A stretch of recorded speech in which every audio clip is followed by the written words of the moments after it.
മലയാള സിനിമയ്ക്ക് അത്ര കണ്ട് അക്ലമേഷനും അത്ര കണ്ട് റെക്കഗ്നീഷനും അത്ര കണ്ട് അപ്ലോസൊക്കെ കിട്ടുമ്പോൾ ആ സിനിമയെക്കുറിച്ച് ഇപ്പോൾ ഏതെങ്കിലുമൊക്കെ ആൾക്കാർ പറഞ്ഞ് മലയാള സിനിമകളെക്കുറിച്ച് പലപ്പോഴും സാറ് ബോംബെയിലൊക്കെ പോകുമ്പോൾ അവരാണ് പറയാറത്രേ. അപ്പോഴാണ് ചില സിനിമ അയ്യോടും ഈ സിനിമ ഞാൻ കണ്ടില്ലല്ലോ എന്ന് പറയാം.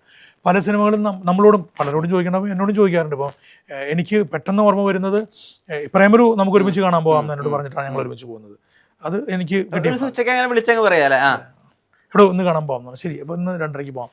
അപ്പോൾ എനിക്ക് പ്രത്യേക സാഹചര്യത്തിൽ എനിക്ക് അഭിയെ വിളിച്ച് പറയാൻ പറ്റി.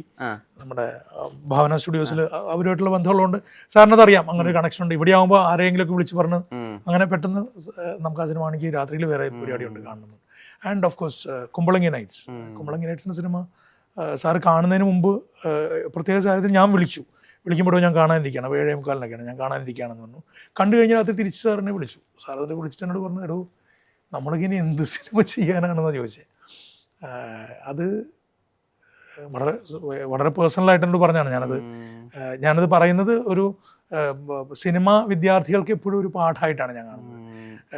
ഇത്ര നല്ല സിനിമകൾ ഉണ്ടാവുന്നൊരിടത്ത് ഞാനിനി എന്ത് ചെയ്യേണ്ടി വരുമേ, ഞാൻ ഇനി എന്താണ് ചെയ്യേണ്ടതെന്നൊരു ചോദ്യവും ഒരു ഭയവും ഒക്കെ ഉണ്ടായിരുന്നു ആ വർത്തമാനത്തിൽ. പിന്നെ അതിനെക്കുറിച്ച് ഒത്തിരി ഓരോരോ സാറിൻ്റെ ഒരു കാഴ്ച, ഓരോരോ സെഗ്മെൻറ്റുകളെ കുറിച്ചും സാറ് പറഞ്ഞു. അതിൻ്റെ ഇൻ്റർവൽ ബ്ലോക്ക് വരെ ഉണ്ടായിട്ടുള്ള സിനിമയുടെ ഒരു ഖയോസ്, അത് കൊണ്ടെത്തിക്കുന്ന ഒരു സ്ഥലം, അങ്ങനെ ഒരു വേറൊരു ഗ്രാഫ്